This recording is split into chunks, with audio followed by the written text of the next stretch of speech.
Markets here in the United States today, they're not obsessed with Europe, they're obsessed with the United States. Why? Because we had a lot of data this morning, a lot of jobs-related data. Unfortunately, none of it really looked very good. Morning, everyone. This is the Markets Hub. I'm Paul Vigna, joined by Kathleen Madigan, who's going to break down some of these numbers this morning. A lot of data today. None of it sort of that first-year jobs report. Well, we had a revision on GDP. Yeah.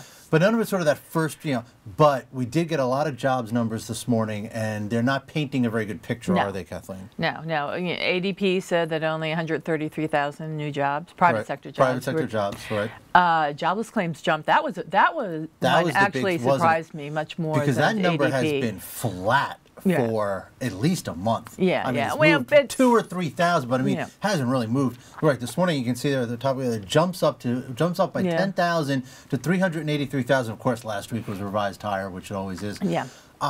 That is a pretty troubling number, isn't it? Because no matter what we get tomorrow, it kind of sets the stage that June is going to be even weaker. Right. Because we're heading, it's the last week in the wrong direction. Right. Going into June. And then we get the Chicago Purchasing Managers Index. Of course, now they call it the barometer. And came out at 9:45. Is a regional report, but as you were saying to me before the show started, it has a big correlation with what the national reports show.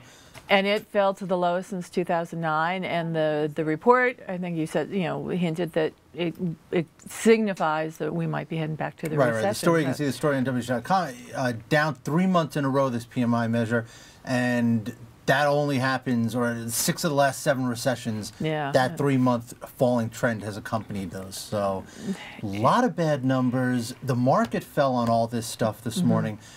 I think the reason the market didn't fall even more is because it puts the pressure on the Fed to put forth a QE3 or some kind of further accommodation. Right, you see it down 48. It was down about 65, so it recovered a little bit there. Yeah. Do you think people are still holding out some kind of hope for tomorrow's jobs report? Well, all the economists are skeptical of ADP because it misses the BLS. And it misses wildly sometimes. So people are sticking with their forecast. But, even if it comes 155, 155,000, even that, though, isn't very strong. No. And the unemployment rate is expected to stay at 8.1%. We had Cleveland Fed President saying, we're not going to get to 6% for 5-6 years. Right. And which is, I mean, you're then talking about, basically 10 years of just a stagnant jobs market. Right.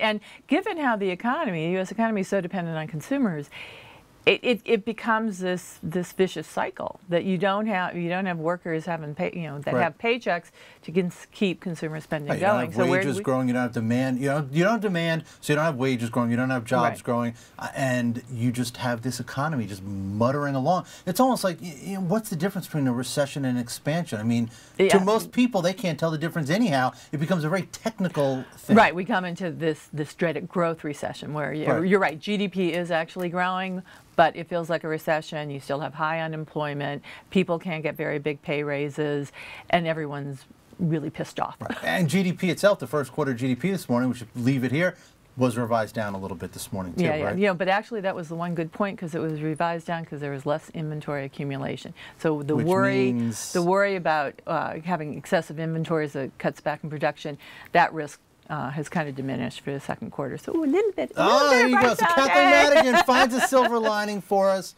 Let's leave it with the silver lining. Oh, good idea. Kathleen, thank you very much.